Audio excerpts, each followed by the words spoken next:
ধৈর্য এমন একটা জিনিস যেটা নবীদের গুণ। প্রত্যেকটা নবী ধৈর্যশীল ছিলেন, প্রত্যেকটা নবী সবের ছিলেন, প্রত্যেকটা নবীকে আল্লাহ তাআলা শক্তির মতো একটা অসাধারণ ক্ষমতা দিয়েছিলেন। প্রিয় ভাইরা, সবর হচ্ছে এমন একটি হাতিয়ার, এমন একটি যন্ত্র যা কখনো ব্যর্থ হয় না। সবর এমন একটি যন্ত্র যা কখনো বৃথা যায় না, এবং সবরকে আল্লাহ তাআলা এমন একটি তীর বানিয়েছেন যা কখনো লক্ষ্যভ্রষ্ট হয় না, এবং সবরকে আল্লাহ তাআলা এমন একটি দুর্গ বানিয়েছেন যা কখনো ধ্বংস হয় না। একটা বিষয় খেয়াল রাখেন, ওয়াসবিরু ইন্নাল্লাহা মা'আস সাবিরিন। আল্লাহ তাআলা বলেছেন তোমরা ধৈর্যশীল হও, এবং মনে রেখো যে সবর করে, যে ধৈর্যশীল হয়, তার সঙ্গী হয় একজন, তিনি কে? আল্লাহ তার সঙ্গী হয়। এখন প্রশ্ন হচ্ছে যে সবর, ওয়াই সবর ইজ মোস্ট ইম্পর্টেন্ট? সবরটা গুরুত্বপূর্ণ কেন? আমার চোখে চোখ রাখেন, আমি একটু বোঝাবার ট্রাই করি যে সবরটা গুরুত্বপূর্ণ কেন।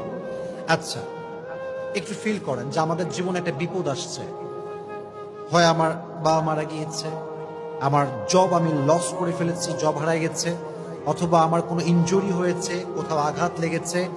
আচ্ছা বলেন তো, এই সমস্ত প্রত্যেকটা ডেঞ্জারে আমার দিকে তাকান, ধৈর্য ছাড়া কোনো গতি কি আছে? কোনো গতি নেই।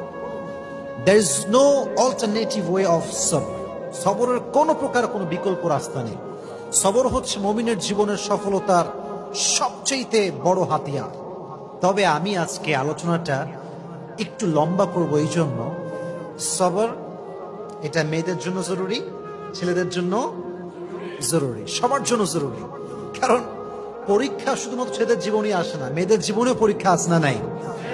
একজন মেয়ে যে বিয়ে করেছে, আব্বা আম্মার ঘর সংসার সব ছেড়ে আসছে, এসে দেখছে যার জন্য সব ছেড়ে আসছে সে তার মতো না, স্বামী খারাপ। এরকম মাঝে মাঝে হয় না?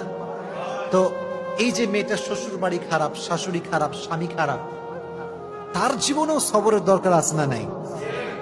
আরেকজন মেয়েকে না আপনি ভাবেন, যে মেয়েটা বিয়ে করেছে, জাস্ট মনে করেন 1 মাস হয়েছে, 1 মাস পরেই তার স্বামী মারা গিয়েছে, বিধবা হয়ে গিয়েছে। এই মেয়েটার জীবনও সবরের দরকার আছে না নাই?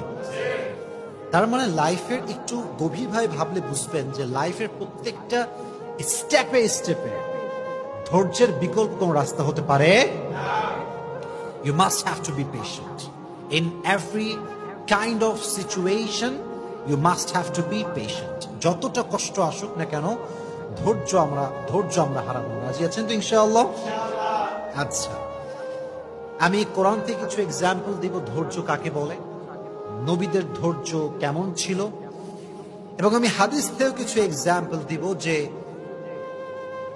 কিভাবে আমরা ধৈর্যশীল হতে পারি। এবং মহিয়সী নারী যারা ছিল, যেমন আম্মা জান আয়েশা রাদিয়াল্লাহু তাআলা আনহা, এবং নবীজির ফার্স্ট ওয়াইফ যিনি ডিভোর্সি ছিলেন, তিনি হচ্ছেন খাদিজাতুল কুবরা রাদিয়াল্লাহু তাআলা আনহা, যাকে নবীজি বিয়ে করেছিলেন কত বছর বয়সে বলতে পারবেন? 40 বছর। কত বছর? তার জীবন থেকে আমরা সবরের শিক্ষা কেমন করে নিতে পারি? আয়েশা রাদিয়াল্লাহু তাআলা আনহার জীবন থেকে আমরা সবরের শিক্ষা কেমন করে নিতে পারি? আমরা এখান থেকে শিক্ষা গ্রহণ করার ট্রাই করবো। সকলে বলেন ইনশাআল্লাহ।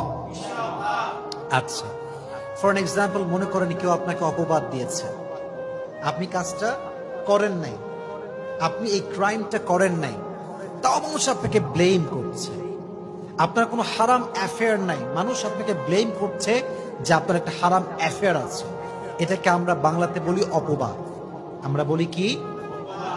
অপবাদ বা তহমত। আমি যেটা করি না সেটা মানুষ আমাকে মনে করে এবং আমাকে ব্লেম করে, এটা নাম হচ্ছে অপবাদ। আমি জাস্ট ছোট একটা হাদিস বলবো।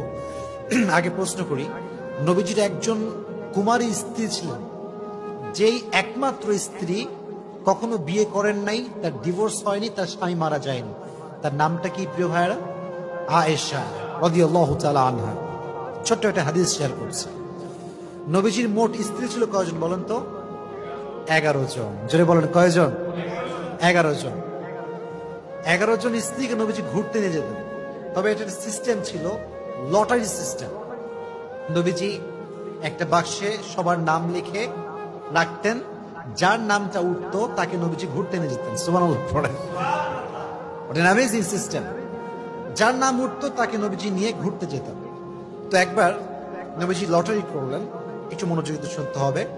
লটারি করার পরে আম্মা জানা আয়েশা রাদিয়াল্লাহু তাআলা আনহার নামটা লটারিতে উঠল, নবীজি ঘুরতে নিয়ে গেলেন। এটা একটু লম্বা স্টোরি, বাট আপনাকে মনোযোগ দিয়ে শুনতে হবে, কারণ এখানে একটা অনেক বড় সবরের শিক্ষা আছে। সেই যুগে ঘুরতে যাওয়া হতো মেয়েদেরকে নিয়ে, ওয়াইফদেরকে নিয়ে।